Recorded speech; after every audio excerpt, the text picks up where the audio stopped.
पालखी या मुस्लिम समाजातली तुमच्याकडे असतील तर तुम्ही कशाला घाबरताय? तुमच्या मदतीला लोक धावून येत आहे. तुमचे जे कॉज आहे किंवा ज्या मुद्द्यासाठी तुम्ही भांडताय त्याच्यासाठी कोणी पुढाकार घेऊन तुमच्या सोबत त्या मुद्द्याला पुढे घेऊन जात असेल तर त्याला तुम्ही समर्थन न करता त्यांच्यावर टीका करता म्हणजे तुम्हाला कुठेतरी मनात भीती आहे. तुम्ही मुस्लिम समाजाचा वापर राजकारणासाठी करताय, त्याच्या हितासाठी तुम्हाला काहीच करायचं नाही. याच्यातून सिद्ध होते इम्तियाज जी. इम्तियाज जी उत्तर दिया. इम्तियाज जी आप क्यों डर रहे शरद पवार से?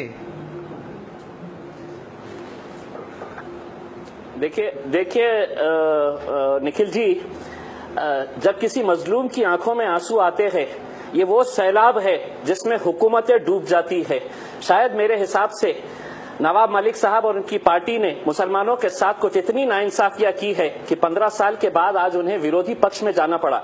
ये वो सरकारें हैं साहब, ये वो पार्टियां हैं जिन्हें विपक्ष में बैठने की आदत नहीं है. ये समझते हैं कि हमारा जन्मसिद्ध अधिकार है कि हम तो सत्ता के लिए बने हुए हैं, हम विपक्ष में कैसा बैठेंगे. आज शरद पवार साहब जो कह रहे हैं साहब, हमें कोई जरूरत नहीं है कि शरद पवार साहब मदद करने के लिए आए. हमें अगर विश्वास है, अगर किसी का हम इज्जत करते हैं तो इस देश की न्याय प्रणाली का हम इज्जत करते हैं, न्यायपालिका का हम इज्जत करते हैं, जो अदालतें हैं इस देश की हम उसकी इज्जत करते हैं साहब. बाकी तो हर एक का देखा जाए तो एक ही रंग के है साहब. निखिल वागले साहब, मैं आपको एक बात बताना चाहता हूं, छोटी सी बात है. एक जंगल के अंदर एक हिरन भाग रहा था, उसके पीछे एटीएस के कुछ लोग पड़े थे. लोगों ने पूछा कि क्या हुआ, तू क्यों भाग रहा है?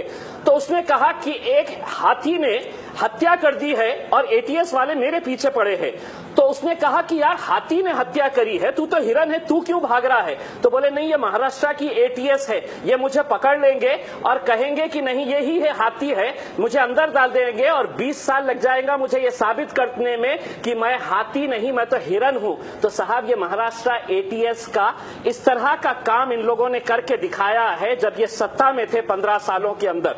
जिस वक्त महाराष्ट्र के एटीएस के बारे में हमने ये कहा था निखिल वागले साहब कि अगर कोई दोषी है तो उसे फांसी पे लटकाइए साहब. आतंक के मामले में कोई जात, कोई धर्म, कोई मजहब का ताल्लुक हो ही नहीं सकता है. लेकिन क्या वजह है साहब कि मुसलमानों को आप जब भी उठाते हैं, पकड़ते हैं और अब आप साबित करते रहिए कि साहब अब आप 10 साल 15 साल के बाद अब आप छूटेंगे तो छूटेंगे. हमारा ये कहना है साहब, जो भी अधिकारी एटीएस का अगर किसी को गिरफ्तार करता है तो उसको ये समझना चाहिए अगर अदालत के अंदर ये साबित नहीं करता है तो कहीं ना कहीं उसे भी कुछ ना कुछ तो आप सजा दीजिए ना साहब. अगर मालेगांव के बच्चे, अगर औरंगाबाद आंस हॉल के बच्चे अगर 10-10 साल जेलों के अंदर रहते हैं तो साहब डाल लीजिए ना. केपी रघुवंशी साहब को 1-2 साल है तो जेल भेजिएगा, तो इनके नीचे के जितने भी अधिकारी हैं इनको समझ में आएगा कि अपन मनगढ़ंत कहानी बना नहीं सकते हैं साहब. मजबूरी ये है कि इनके खिलाफ कोई आवाज नहीं उठाता था, इनके खिलाफ कोई बोलता नहीं था. एटीएस का तो दहशत ऐसी है साहब कि परभनी के अंदर अगर वो जाते हैं, अगर कोई आतंक का मामला है, कोई आईएसआईएस के साथ किसी का संबंध है तो उसके खिलाफ कार्रवाई होनी चाहिए. ये हिंदुस्तान का हर वो मुसलमान कहेगा कि इस मुल्क के साथ गद्दारी हम कतई बर्दाश्त नहीं करते हैं. लेकिन साहब उनका हम सवाल उठाना चाहते हैं जिन्हें आप बेकसूर लोगों को आप पकड़ लेते हैं, ये चोर है, और उस दिन रात में टेलीविजन स्टूडियो के अंदर ये डिक्लेयर कर दिया जाता है कि नहीं साहब एटीएस ने पकड़ा है तो ये तो आतंकी होगा ही. अब 10 साल के बाद वो छूटता है तो ना खबर बनती है, ना एटीएस के उस अधिकारी के ऊपर कार्रवाई होती है. निखिल वागले साहब, ये मुल्क जो है वो संविधान के तहत चलता है, एक कायदा और कानून की एक प्रणाली है इसके अंदर. अगर इस तरह का अगर जंगल राज चलता रहेगा कि नहीं साहब इसके लैपटॉप के अंदर आईएसआईएस का शब्द आया है तो चलिए इसको भी ले लिया जाए, अब इसको आतंकी डिक्लेयर कर दिया जाए, 10 साल के बाद छूटेगा, तब तक तो वो ऑफिसर को प्रमोशन भी हो जाता है, उसको अवार्ड भी दिया जाता है. निखिल वागले साहब, एक छोटा सा उदाहरण देता हूं. जर्मन बेकरी मामले के अंदर एक समद भटकल नाम के एक लड़के को गिरफ्तार किया गया था. दुबई एयरपोर्ट से जैसे ही वो मुंबई में लैंड किया गया था उसे गिरफ्तार कर लिया गया था. बताया गया था कि यह मुख्य आरोपी है जर्मन बेकरी का और उसके आतंकी तार ऐसे बताए गए थे कि वो यहां पे था, उसने वहां से ट्रेनिंग हासिल की है.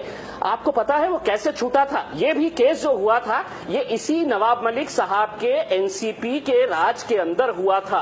वो लड़का 1.5 महीने के अंदर कैसा छूटा पता है निखिल वागले साहब? इनकी सरकार ने तो घोषणा कर दी थी, अवार्ड भी घोषित कर दिया था. उस वक्त के जो केंद्रीय गृह मंत्री थे चिदम्बरम साहब, उन्होंने एटीएस टीम को अवार्ड भी घोषित कर दिया था कि साहब आपने समद भटकल नाम के मुख्य आरोपी को गिरफ्तार किया और उसने कैसे बम लगाया था. इत्तेफाक की बात यह थी कि कुछ सेकेंड्स की, कुछ मिनट की क्लिपिंग जिस दिन ये बता रहे थे कि इसने जर्मन बेकरी के अंदर धमाका किया, वो मैंगलोर में अपने किसी रिश्तेदार के पास शादी में गया हुआ था और वो वीडियो के अंदर वो इसकी तस्वीर दिख रही थी, वो वीडियो के अंदर वो कैप्चर हो गया था कि वो तो शादी के अंदर वहां पे मौजूद था। अगर समझ लीजिएगा, अगर वो 5 मिनट के वीडियो क्लिप अगर नहीं होती तो मेरे हिसाब से वो समद भटकल को 20 साल लग जाते ये साबित करने के अंदर कि मैं बेगुनाह हूं करके।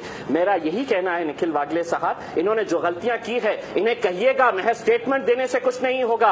नवाब मलिक साहब जाइए मालेगांव के उन बच्चों के घर के पास जाइए, माफी मांगिए उनसे और ये कहिएगा कि हमसे गलती हुई है। कोई छोटे नहीं होंगे आप या आपकी पार्टी, आप इंसाफ के लिए हो, मानिए ये कि हमसे गलती हुई थी, हम आपसे माफी मांगने के लिए है। आपका दर्जा बढ़ेगा, मुसलमान आपको एक अलग नजरिए से देखेगा। अरे ये तो आप सब चुनाव की राजनीति कर रहे हैं साहब, नगर परिषद के चुनाव आने वाले हैं, आपका बोरिया बिस्तरा लपेटा जाने वाला है, तो इसलिए अब ये नई नई फितूरें आप छोड़ रहे हैं।